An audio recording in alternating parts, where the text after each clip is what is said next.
આ એક 2025નો સૌથી મોટો જોક છે. જોક ભલે 2025નો હોય, હસું તમને 2026માં આવવાનું છે. કેમ કે ઘટના જેવી થવા જઈ રહી છે. વિડીયોના અંત સુધી બન્યા રહેજો, આગળ આપણે વાત કરીએ. હેલો મિત્રો, હું છું અમિત, તમે જોઈ રહ્યા છો સિનેમા શો. સિનેમા શો પર આજે વાત કરવી છે બે મોટી ફિલ્મોના ક્લેશ વિશે.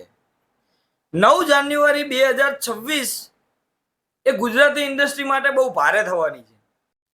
2025માં પણ આપણે જોયું હતું કાશી રાઘવ અને વિક્ટર 303 એ બંને ક્લેશ થઈ હતી. એકંદરે બંનેને નુકસાન ગયું હતું. હવે 2026માં એ પાછું ફરી રિપીટ થવા જઈ રહ્યું છે. એ પણ જાન્યુઆરી મહિનામાં જય કનૈયા લાલકી અને ફિરકી આ બે ફિલ્મો આવી રહી છે 9 જાન્યુઆરી 2026ના રોજ. મને એક વાત નથી સમજાતી કે આ મોટી ફિલ્મોના ક્લેશ કેમ થઈ રહ્યા છે. મને બધી જ ખબર છે કે 52 અઠવાડિયા છે, 100 ફિલ્મો છે, ક્યાંક ને ક્યાંક તો ક્લેશ થવાની છે, બધી જ વાત બરાબર છે.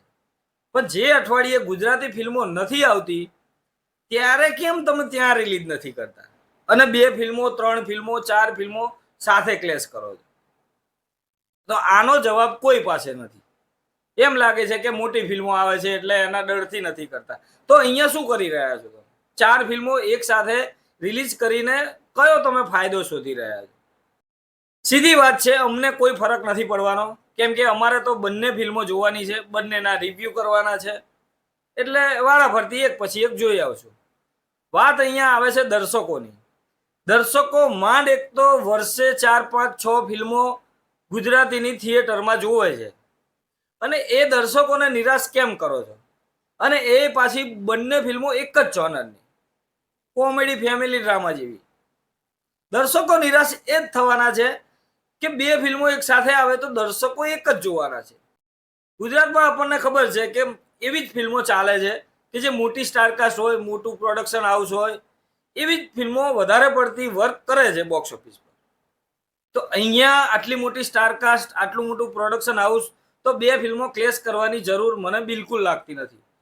હા ઠીક છે, હવે કેન્સલ થશે તો બહુ સારી વાત છે.